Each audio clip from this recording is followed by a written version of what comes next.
Mu gihe kidasamura mumaze igihe mumubaza kino kibazo ngo kubera icyo atajya mu bintu bya politike ngo atubwire amakuru agezweho. Ibintu bya politike ni ibya Scovia Mutesi ujya mu masasu cyangwa ujya gushaka amakuru ahantu nk'ahariya hateye ubwoba. Muribuka ubutaha amakuru yatugezagaho ko yo yari meza cyane. Ni mu gihe uriya mugore witwa Scovia Mutesi ari umugore utandukanye n'abandi bagore. Ni umugore ukora inshingano ziwe nk'uko bikwiye.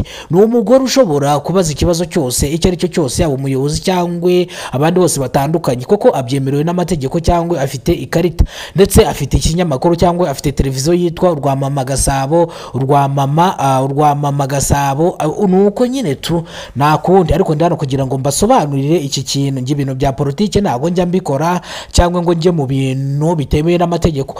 Nge nkora ibintu bijyanye n'amategeko cyangwa bijyanye na guverinoma y'u Rwanda, ngendera ku mategeko y'igihugu cyacu, ngagendera mu mahame.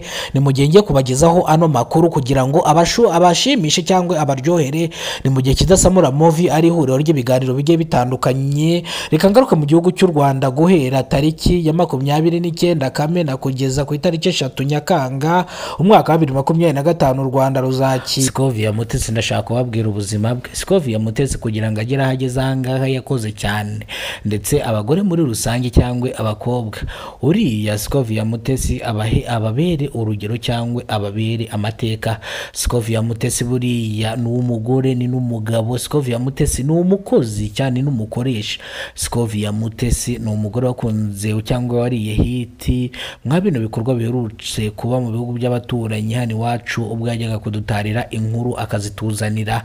Mwabonaga ibintu byacicikanaga, amakopora, amasasu, ariko arimo ashaka inkuru cyangwa agira ngo abibagezeho kugira ngo abereke aho isi igeze cyangwa situation turimo kugira ngo tubashe kuyihandoringa. Scovia Mutesi yize mu ishuri, yiga ubunyamakuru, ndetse afite ikarita imwemerera ashinga itangazamakuru, ndetse yubatse ibikorwa byinshi kugera ubwo abo umunyamakuru wa mbere. Ubwo abayobozi batandukanye Scovia Mutesi agenda babaza ibibazo cyangwa agenda bariza abaturage muri rusange. Scovia Mutesi ni umugore, ni umumama, ntago ari umumama ariko ni nawe mugore, ni umugore w'abana. Natari bubabwira umubare wiwe, yamaye gasopo ngo singiye byinshi muvugaho, ariko none yamaye uburenganzira ngo ibyiza byiwe ngo cyangwa ibyiza muziho ngo abashe kubivuga. Scovia Mutesi yagomeje kubwira abagabo cyangwa abagabo babwiye abagira inama muri rusange.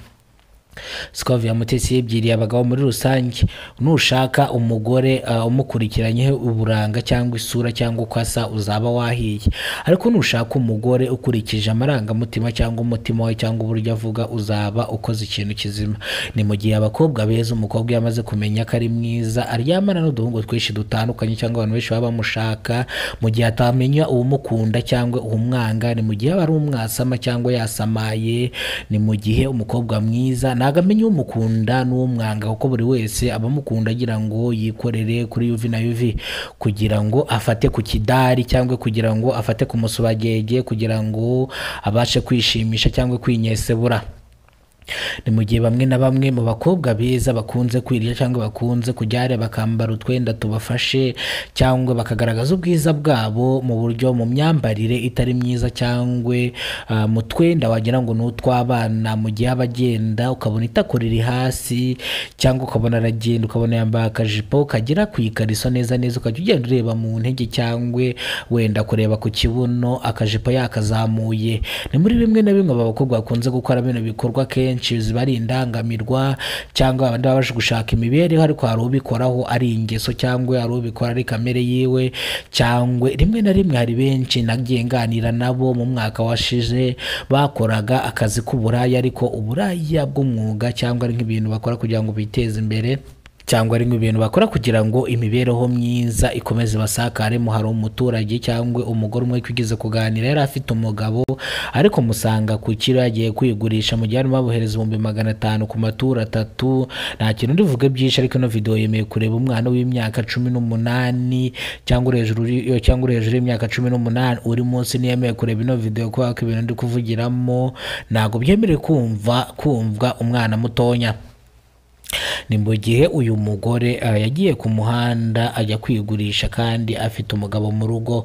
Ni mu gihe yavugaga ngo tugiye kuburara, rero ntabwo natuma mburara kandi mfite icyo Imana yampaye, niyo mpamvu nje gushaka ibirayi cyangwa iby'abana barya, niyo mpamvu nje gusambana, ariko n'abandi mutima mbikorera ni ukubera ubukene. Ndetse ibi bintu bikomeza bigarukwaho yuko abantu bose bakora akazi k'uburaya ntago baba barabuze epfo na ruguru, ahubwo hari abagakora kuko bagakunze cyangwa bagakora nk'umwuga kubera ko ariko kabatunze. Izi ni gahunda za Kidasamura Movie, yari Kidasamura Movie mu mujyi wa Kigali. Mukurikirane gahunda za Kidasamura Movie.